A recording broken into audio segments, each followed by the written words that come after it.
नमस्कार दोस्तों, विद्यापीठ कॉमर्स में आप लोग का बहुत बहुत स्वागत है। आज 25 मई 2020 का करंट अफेयर्स हम लोग देखेंगे। विद्यापीठ कॉमर्स का उद्देश्य डेली करंट अफेयर्स, प्रश्नोत्तरी, विदेश और भारत सरकार की नीतियाँ, केंद्र और राज्य सरकार की योजना, खेल गतिविधियाँ, पुरस्कार, दिन दिवस से संबंधित नवीनतम अपडेट उपलब्ध कराना है। तो चलिए करंट अफेयर्स क्यूज 25 मई 2020 के बारे में विस्तार से जानते हैं। इसमें पहला क्वेश्चन है, निम्न में से किसकी अध्यक्षता में प्रधानमंत्री मत्स्य संपदा योजना के कार्यान्वयन को मंजूरी दी गई है? ए है नरेंद्र मोदी, बी है नितिन गडकरी, सी है अमित शाह और डी है रविशंकर प्रसाद। इसका आंसर है नरेंद्र मोदी। प्रधानमंत्री मत्स्य संपदा योजना मत्स्य पालन से जुड़ी है। प्रधानमंत्री श्री नरेंद्र मोदी की अध्यक्षता में केंद्रीय मंत्रिमंडल ने प्रधानमंत्री मत्स्य संपदा योजना यानी PMMSY के कार्यान्वयन को मंजूरी दे दी है, जिससे नीली क्रांति लाने की उम्मीद है। इस योजना का उद्देश्य भारत में मत्स्य पालन क्षेत्र में दो घटकों अर्थात केंद्रीय क्षेत्र योजना यानी CS और केंद्रीय पर प्रायोजित योजना यानी CSS के तहत अस्थायी और जिम्मेदारी तरीके से विकसित करके क्रांति लाना है। योजना का कुल अनुमानित निवेश 20,050 करोड़ रुपये है, जिसमें पहला केंद्रीय हिस्सा 9,407 करोड़ रुपये, राज्य की हिस्सा 4,880 करोड़ रुपये और लाभार्थियों का 5,763 करोड़ रुपये का हिस्सा है। योजना का कार्यान्वयन वित्त वर्ष 2020-21 से वित्त वर्ष 2024-25 तक 5 वर्षों में किया जाएगा। चलिए नेक्स्ट क्वेश्चन देखते हैं। किस देश ने ओपन स्काई संधि से बाहर निकलने की घोषणा की है? ए है भारत, बी है अमेरिका, सी है पाकिस्तान और नेक्स्ट है चीन।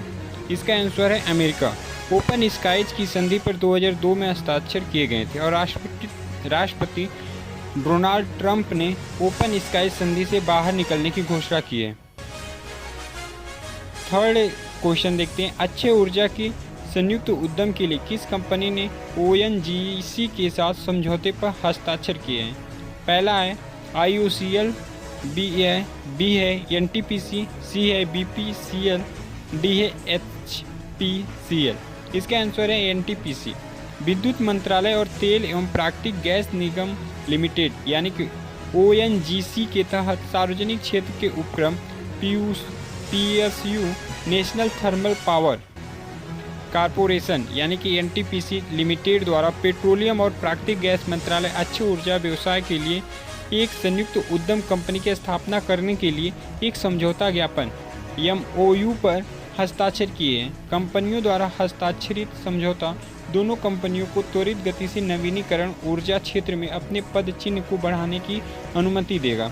समझौता ज्ञापन पर वर्चुअल कॉन्फ्रेंसिंग मोड के माध्यम से श्री A.K. गुप्ता निदेशक वाणिज्यिक NTPC और श्री सुभाष कुमार निदेशक वित्त और प्रभारी व्यवसाय विकास और संयुक्त उद्यम ONGC द्वारा हस्ताक्षर किए गए। नेक्स्ट क्वेश्चन देखते हैं हम लोग। कौन सा देश दुनिया में PPE किट का दूसरा सबसे बड़ा निर्माता बन गया है? ए है चीन, बी है भारत, डी है फ्रांस और लास्ट है अमेरिका। इसका आंसर है भारत। भारत दुनिया में PPE किट का दूसरा सबसे बड़ा निर्माता बन गया है। एक PPE किट में मूल रूप से शू कवर, दस्ताने, आई शील्ड मास्क और गाउन शामिल है। इसमें चीन पहले स्थान पर और भारत दूसरे स्थान पर है। पांचवा क्वेश्चन है, हाल में ही चर्चित पेंगोंग त्सो झील किस जगह स्थित है? ए है उड़ीसा, बी है लद्दाख और सी है असम और डी है पश्चिम बंगाल। इसका आंसर है लद्दाख। पेंगोंग त्सो झील लद्दाख में स्थित है। भारत मई 2020 से लगातार भारत के चीन अधिकृत क्षेत्र में प्रवेश कर रहा है और लद्दाख में गैलवान नदी और पेंगोंग त्सो झील के पास और सिक्किम के नकुला में गतिरोध में शामिल हो रहा है। बेहतर इलाके के आधार पर चीनियों की लगातार मौजूदगी को भारत सेना द्वारा चुनौती दी जा रही है, जिन्होंने हाल में ही गालवान घाटी के क्षेत्र में बुनियादी सुविधाओं का विकास किया है। विकसित बुनियादी ढांचा उन्हें बढ़ी हुई आवृत्ति और गहराई के साथ गश्त करने की अनुमति दे रहा है। दिसंबर 2022 तक जम्मू कश्मीर, हिमाचल प्रदेश, उत्तराखंड, सिक्किम और अरुणाचल प्रदेश राज्यों में रणनीतिक महत्व की 61 सड़कें पूरी हो जाएंगी। जिनकी लंबाई 3417 किलोमीटर होंगी। नेक्स्ट क्वेश्चन देखते हैं, पश्चिमी घाट के सतत विकास को देखने हेतु गठित समिति का नाम बताइए। ए है कस्तूरी रंगन समिति, बी है केलकर समिति, डी है केतकर समिति और डी है शेख तकर समिति। देखते हैं इसका आंसर है कस्तूरी रंगन समिति। पश्चिमी घाट के जैव विविधता के संरक्षण को ध्यान में रखते हुए क्षेत्र के सतत और समावेशी विकास के लिए केंद्र द्वारा कस्तूरी रंगन समिति का गठन किया गया था। कस्तूरी रंगन समिति की रिफाइशों में 6 राज्यों गोवा, गुजरात, कर्नाटक, केरल, महाराष्ट्र और तमिलनाडु को पारिस्थितिक रूप से संवेदनशील क्षेत्रों के रूप में घोषित किया गया था। अक्टूबर 2018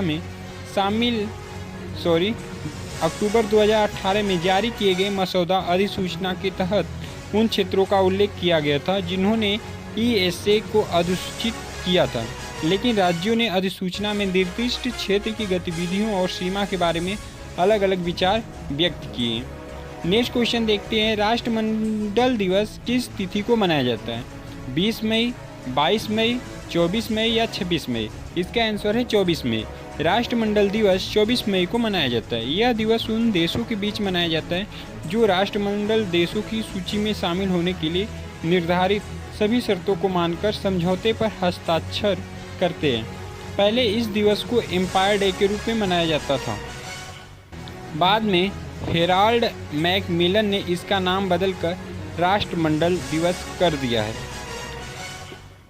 नेक्स्ट क्वेश्चन है, वित्तीय वर्ष 2020 और 2021 के लिए राज्यों के लिए ऋण सीमा केंद्र और सकल राज्य घरेलू उत्पाद यानी कि GSDP के कितने प्रतिशत से कितने प्रतिशत तक बढ़ा दी गई थी?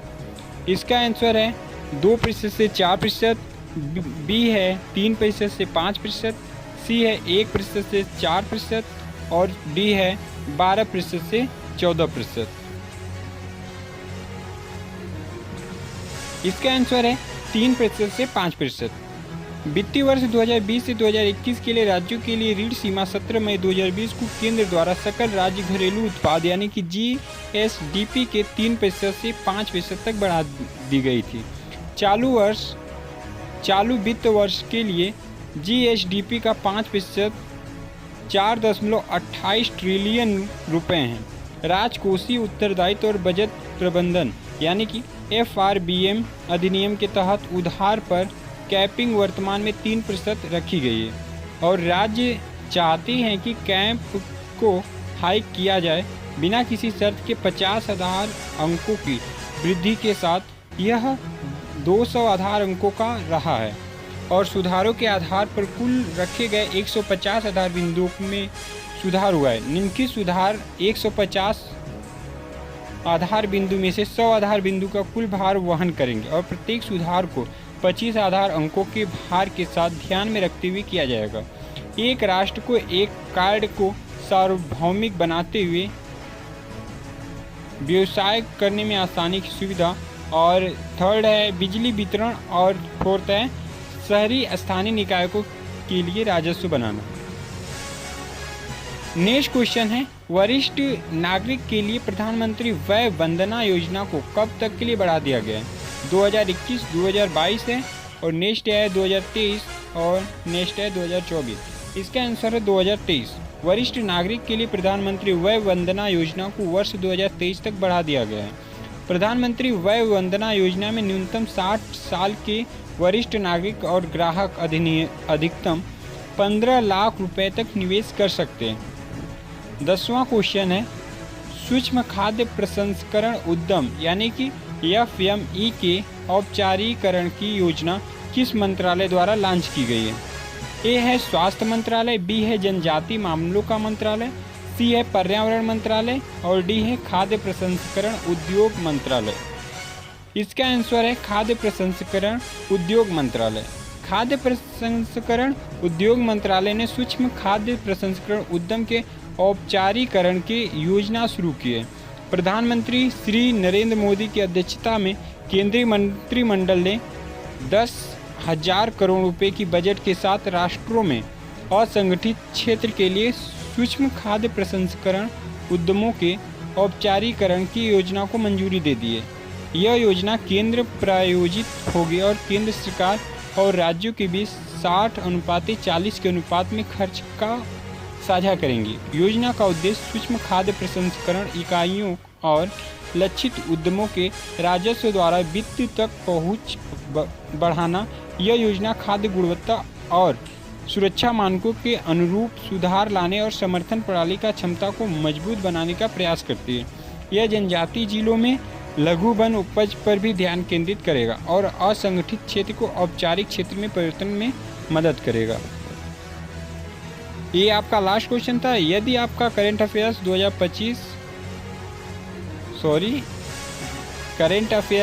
25 मई 2020 से संबंधित कोई प्रश्न हो तो आप कमेंट के माध्यम से हमसे पूछ सकते हैं। और हाँ, हमारे चैनल को लाइक करिए, शेयर और सब्सक्राइब करना ना भूलिए। गुड बाय, जय हिंद, जय भारत, वंदे मातरम।